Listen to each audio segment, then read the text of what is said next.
भक्त राधे राधे, आपने कभी ध्यान दिया होगा कि कुछ कमरों में अचानक कबूतर एक शांत सा कोना ढूंढ लेते हैं। वहां छोटे सा तिनके जमा करके घोंसला तोड़ देते हैं और फिर दो छोटे छोटे अंडे रख देते हैं। कई लोग इसे बस एक बात आम समझकर छोड़ देते हैं, लेकिन क्या आपने कभी सोचा कि इस छोटे से काम घर का माहौल कैसा दिखता है? यह संकेत अच्छा है या बुरा? इससे घर में सुख आता है या कोई परेशानी होती है? यह सिर्फ एक पक्षी की आदत है या इसमें कोई बड़ा रहस्य छिपा हुआ है? आज की इस कहानी में हम यही समझेंगे। जब घर में कबूतर अंडा दे जाए तो असल में क्या बदलाव आते हैं? लेकिन उत्तर स्पष्ट रूप से आसान होता है, लागत मुश्किल। इसलिए हम इसे कहानी के रूप में जानेंगे ताकि हर व्यक्ति ने पढ़ा हो या ना हो, इस बात को दिल से समझ सके। कई लोग कहते हैं कि कबूतर अंडा दे जाए तो बहुत शुभ होता है, घर में शांति आती है। कुछ लोग कहते हैं कि यह अशुभ है, यह समस्या का संकेत है। कुछ लोग मानते हैं कि कबूतर शांति और प्रेम का प्रतीक है, इसलिए उनके घर में अंडा देना घर की ऊर्जा के ठीक होने का संकेत है। वहीं दूसरी ओर कुछ लोग चिंतित हो जाते हैं और कहा जाता है कि कहीं भी यह हम पर कोई बोझ नहीं डाला गया। आपने भी देखा होगा, कबूतर जहां अंडे देते हैं वहां रोज मुर्गियां होती हैं और अपने अंडों की रक्षा करती हैं। फिर कुछ दिन बाद उन अंडों से दो छोटे से बच्चे निकले। वे बच्चे कुछ समय तक वही रहते हैं, फिर उड़ जाते हैं। लेकिन इस बीच आपने क्या देखा कि घर के लोगों के जीवन में क्या हो रहा है? किस घर में है खुशियां? क्या होता है तनाव कम, या किसी भी कारण से सामान की आवश्यकता नहीं है? कई बुजुर्ग कहते हैं जहां कबूतर अंडे देते हैं वह घर स्थिर, शांत और सुरक्षित होता है। कुछ का कहना है कि यह घर की ऊर्जा में अन्य का संकेत है। अब आप सोचेंगे दोनों बातें में से सही कौन है? कई बार ऐसा भी होता है कि कबूतर जिस स्थान पर अंडे देते हैं वहां धीरे धीरे धीरे धीरे धीरे धीरे धीरे धीरे धीरे धीरे धीरे धीरे धीरे होती है, बेकार दिखता है। घर की तरंगें भारी दिख रही हैं। लेकिन कई घर ऐसे भी देखे गए हैं जहां कबूतर के अंडे देने के बाद से ही बरकत बढ़ गई, पैसे का प्रवाह अच्छा हो गया, परिवार में प्यार बढ़ा, काम शुरू हुआ।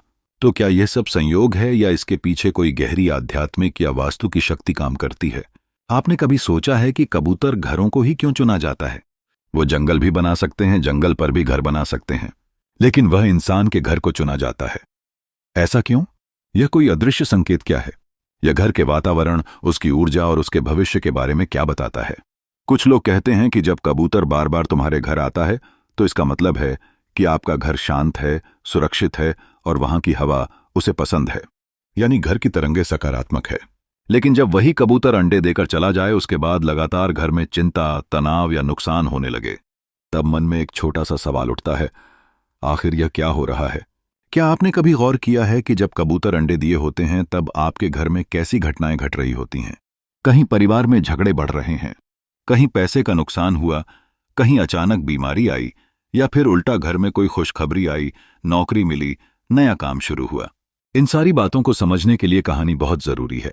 एक बार की बात है, हिमालय की ऊंचाई पर बसे शांत, पवित्र और दिव्य कैलाश पर्वत पर भगवान शिव गहन ध्यान में लीन थे। चारों ओर गहरी शांति थी। वातावरण इतना शांत था कि सिर्फ हवा की मंद आवाज और ध्यान की ऊर्जा का कंपन महसूस होता था। दिव्यता की कोहले के 12 के उसी समय आकाश मार्ग से अपनी वीणा बजाते हुए देवर्षि नारद कैलाश पर पहुंचे। नारद मुनि हमेशा हर लोक में घूमते रहते हैं और जहां भी कोई रहस्य या सवाल होता है वहां पहुंच जाते हैं। आज उनकी जिज्ञासा उन्हें सीधे भगवान शिव के पास ले आई थी। नारद जी शिव के चरणों में झुके और विनम्रता से बोले, जय शिव शंभु नमः शंभु, हे देवाधिदेव, आज मैं आपके पास एक विशेष प्रश्न लेकर आया हूं। भगवान शिव ने धीरे धीरे नेत्र खोले। उन्होंने नारद जी की ओर देखा और शांत स्वर में कहा, देवर्षि, आपका स्वागत है। कहिए, आप कौन सी जिज्ञासा लेकर आए हैं? नारद जी बोले, भगवान, मैं जब पृथ्वी लोक में भ्रमण कर रहा था तब मैंने अनेक घरों में एक विशेष बात देखी। कुछ घरों में कबूतर आते हैं, घोंसला बनाते हैं और फिर अंडे देते हैं। वहां रहकर कुछ दिन तक अपने बच्चों की देखभाल करते हैं। लेकिन कुछ लोगों का कहना है कि जहां कबूतर अंडे देते हैं वहां दरिद्रता आ जाती है। कुछ कहते हैं कि वहां अशुभ ऊर्जा का वास हो जाता है, और कुछ कहते हैं कि वह घर पवित्र और शांत हो जाता है। तो हे भोलेनाथ, मेरी जिज्ञासा यही है कि जिस घर में कबूतर आते हैं और अंडे देते हैं उस घर में वास्तव में क्या होता है? क्या यह शुभ है या अशुभ? इसका वास्तु और ज्योतिष से क्या संबंध है? भगवान शिव मुस्कुराए और बोले, नारद, आपने आज संपूर्ण मानव जाति के लिए एक अत्यंत महत्वपूर्ण प्रश्न किया है। यह प्रश्न केवल पक्षियों से जुड़ा नहीं है, बल्कि यह उस घर की ऊर्जा, उसकी गति और उसमें रहने वाले लोगों के जीवन पर गहरा असर डालता है। नारद जी ने फिर कहा, भगवान, मैं जानता हूं कि इस प्रश्न का उत्तर साधारण नहीं है, लेकिन मैं चाहता हूं कि आप मुझे विस्तार से समझाएं कि कबूतरों का घर में आना, अंडे देना और फिर चले जाना, इसका गहरा रहस्य क्या है? क्या इसका सीधा संबंध हमारे कर्मों से है या हमारे घर की स्थिति से? क्या यह आने वाली घटनाओं का संकेत देता है? क्या यह चेतावनी है या वरदान? भगवान शिव थोड़े गंभीर हो गए और बोले, देवर्षि, इसका उत्तर मैं आपको सीधे शब्दों में नहीं दूंगा, क्योंकि यह केवल एक पक्षी के आने जाने की बात नहीं है। इसके पीछे जीवन के कई संकेत छुपे हुए हैं जो हर गृहस्थ के जीवन को प्रभावित करते हैं। मैं आपको एक कथा के माध्यम से इस प्रश्न का उत्तर दूंगा, क्योंकि बिना कथा के इसका भाव और गहराई समझना कठिन होगा। लेकिन उससे पहले मैं आपको कुछ बातें समझाना चाहता हूं। नारद जी ध्यानपूर्वक भगवान शिव की ओर देख रहे थे। भगवान शिव आगे बोले, देवर्षि, जब कोई पक्षी, विशेष रूप से कबूतर, किसी घर में आता है और अंडे देता है, तो वह उस स्थान की ऊर्जा को महसूस करके ही वहां ठहरता है। यह कोई संयोग नहीं होता। घर की दिशा, उसमें बहने वाली हवा, वहां की नमी, ध्वनि और कंपन, यह सब किसी जीव को आकर्षित करते हैं, और जब वह जीव वहां अंडे देता है तो वह उस ऊर्जा के साथ जुड़ जाता है। नारद जी ने सहमति में सिर हिलाया और कहा, तो इसका अर्थ यह हुआ कि कबूतर का अंडा देना सिर्फ एक प्राकृतिक प्रक्रिया नहीं, बल्कि ऊर्जा का संकेत है। भगवान शिव बोले, बिल्कुल देवर्षि, परंतु यह ऊर्जा सकारात्मक है या नकारात्मक, इसका निर्धारण कई बातों पर निर्भर करता है, जैसे उस घर के लोगों का व्यवहार, उनका सोचने का तरीका, उनका कर्म और उनके घर की वास्तुस्थिति। नारद जी की उत्सुकता अब और बढ़ गई थी। उन्होंने पूछा, भगवान, क्या यह भी संभव है कि किसी घर में अगर नकारात्मक ऊर्जा हो तो कबूतर वहां अंडे देने नहीं आते, या यदि वे आ जाए तो उनके अंडे देना किसी प्रकार की चेतावनी हो? भगवान शिव बोले, यह भी संभव है, लेकिन हर स्थिति में अर्थ अलग होता है। इसीलिए मैं आपको यह सब एक कथा के माध्यम से विस्तार से समझाऊंगा। कथा के माध्यम से मैं आपको यह भी बताऊंगा कि कबूतरों का घर में आना किस प्रकार जीवन की दिशा को बदल सकता है, कभी शुभ तो कभी अशुभ। नारद जी बोले, भगवान, मैं आपकी कथा सुनने को पूरी तरह तैयार हूं। कृपया मुझे वह ज्ञान दें जिससे मैं इस रहस्य को पूर्ण रूप से समझ सकूं और आगे जाकर इसे लोकहित में बांट सकूं। भगवान शिव बोले, देवर्षि, कथा आरंभ करने से पहले मैं चाहता हूं कि आप इस विषय को गहराई से समझने के लिए अपना मन एकाग्र करें, क्योंकि यह केवल कहानी नहीं होगी। यह जीवन के उन संकेतों का ज्ञान है जिसे लोग अक्सर अनदेखा कर देते हैं। नारद जी ने मुस्कुराकर कहा, भगवान, मैं तैयार हूं। आप जो उचित समझे, कृपया वह कथा आरंभ कीजिए। बहुत समय पहले की बात है। उत्तर भारत के एक छोटे से गांव में एक गरीब किसान रहता था। नाम था रघुनाथ। रघुनाथ का जीवन बहुत ही साधारण था। वह मिट्टी का बना हुआ छोटा सा घर, टूटी फूटी चारपाई, एक पुराना चूल्हा और 2 समय की रोटी के लिए खेत में मेहनत करने वाला इंसान था। उसके पास ना ज्यादा जमीन थी, ना जानवर, ना कोई बड़ी कमाई, बस एक छोटी सी झोपड़ी और अपने भाग्य पर भरोसा। उसकी पत्नी सरला बहुत मेहनती थी और उसके 2 छोटे छोटे बच्चे थे, एक बेटा और एक बेटी। रघुनाथ का दिन सूरज उगने से पहले शुरू होता था और शाम को अंधेरा होते ही खत्म हो जाता था। वह खेतों में काम करता, बीज बोता, जुताई करता, लेकिन उसकी जिंदगी में कभी भी बरकत नहीं आई। जब भी कुछ अच्छा होने लगता, कोई ना कोई परेशानी जरूर आ जाती। कभी सूखा पड़ता, कभी बैल बीमार हो जाता, कभी साहूकार आकर कर्ज मांगता। लेकिन एक बात आज थी, रघुनाथ बहुत ईमानदार और शुद्ध मन वाला इंसान था। वह कभी किसी का बुरा नहीं सोचता था। हर दिन सुबह सुबह वह अपने घर के बाहर तुलसी के पास दिया जलाता और भगवान से यही प्रार्थना करता, हे ऊपर वाले, मुझे बस इतना दे दे कि मेरे बच्चों को भूखा ना सोना पड़े। एक दिन की बात है, गर्मी के दिन थे। रघुनाथ खेत से लौटकर घर आया। उसने देखा कि घर की छत पर कोने की एक लकड़ी के बीम के पास कुछ सूखी टहनियां और पत्ते जमा हैं। उसने पहले ध्यान नहीं दिया, लेकिन अगले दिन देखा कि वहां एक कबूतर बैठा है। फिर धीरे धीरे 2 कबूतर वहां आने लगे। दिन बीतते बीतते उन्होंने वहां घोंसला बना लिया। सरला ने रघुनाथ से कहा, देखो जी, कबूतर ने हमारे घर में घोंसला बना लिया है। अब लगता है यह यही रहने वाले हैं। रघुनाथ ने मुस्कुराकर कहा, रहने दो इन्हें, यह भी तो भगवान के जीव हैं। शायद हमारे घर की शांति इन्हें अच्छी लगी हो।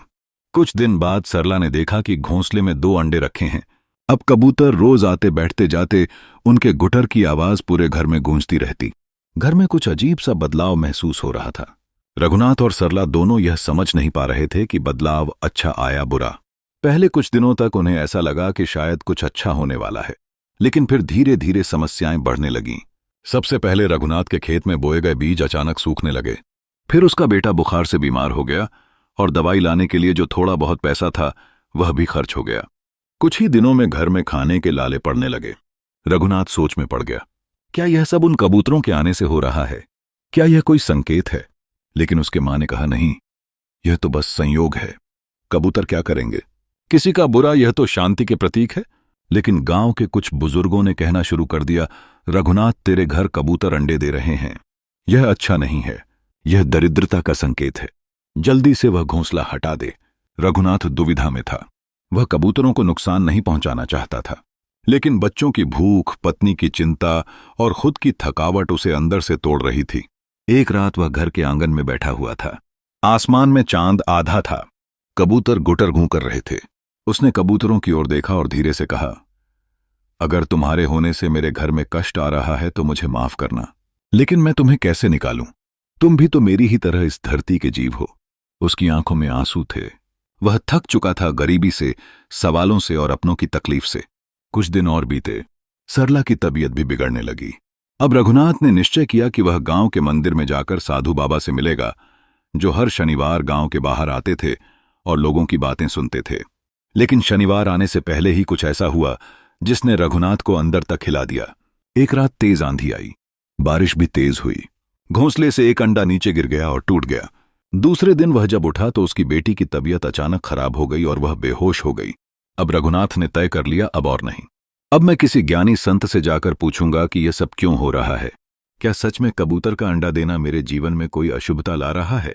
तभी जैसे भाग्य ने सुन लिया हो, गांव में खबर आई कि बहुत दूर से एक दिव्य संत गांव में पधारने वाले हैं। वह किसी को नहीं मिलते, लेकिन जिन्हें वह बुला लेते हैं उनके जीवन का अंधेरा खुद ब खुद हट जाता है। सुनते ही रघुनाथ की आंखों में उम्मीद की किरण जागी। वह मन ही मन सोचने लगा, अगर वे संत हमारे गांव आएंगे तो मैं उनके चरणों में बैठकर अपनी बात कहूंगा। चाहे मुझे कितनी भीड़ में खड़ा रहना पड़े, मैं उनके पास जरूर जाऊंगा। और जैसे ही वह दिन आया, पूरा गांव उनकी एक झलक पाने के लिए मंदिर की ओर दौड़ा। रघुनाथ भीड़ में था। अब कथा के उस मोड़ पर आते हैं जहां गांव में पधारे दिव्य संत जी, और रघुनाथ अपनी सारी पीड़ा, अपने सारे प्रश्न लेकर उनके चरणों में जाकर बैठा। मंदिर के बाहर बड़ी भीड़ थी, लेकिन संत जी ने जब अपनी आंखें खोली तो उनकी दृष्टि सीधे रघुनाथ पर पड़ी। वे मुस्कुराए और अपने हाथ से संकेत किया, बेटा आओ, मुझे तुमसे कुछ कहना है। रघुनाथ कांपते हुए भीड़ को चीरता हुआ उनके पास गया और उनके चरणों में झुक गया। उसकी आंखों में आंसू थे। रघुनाथ बोला, महाराज, मैं बहुत दुखी हूं। मेरे घर में कबूतरों ने घोंसला बनाया, अंडे दिए, और उसके बाद से मेरे जीवन में जैसे दुखों का पहाड़ टूट पड़ा। खेत बर्बाद हो गए, बच्चा बीमार हो गया, पत्नी की तबीयत भी खराब है। कुछ लोग कहते हैं कि कबूतर का अंडा देना अशुभ होता है, लेकिन मैं समझ नहीं पा रहा कि सच क्या है। कृपा करके मुझे मार्ग दिखाइए। संत जी ने उसकी बात ध्यान से सुनी, फिर शांत स्वर में बोले, बेटा, यह प्रश्न सिर्फ तुम्हारा नहीं है।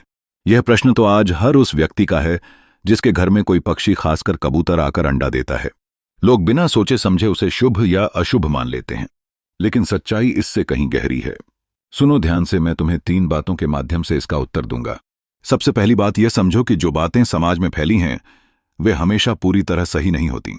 कोई कहे कि कबूतर का अंडा अशुभ है तो कोई कहे शुभ है, लेकिन दोनों ही बातों के पीछे पूरा सत्य नहीं होता।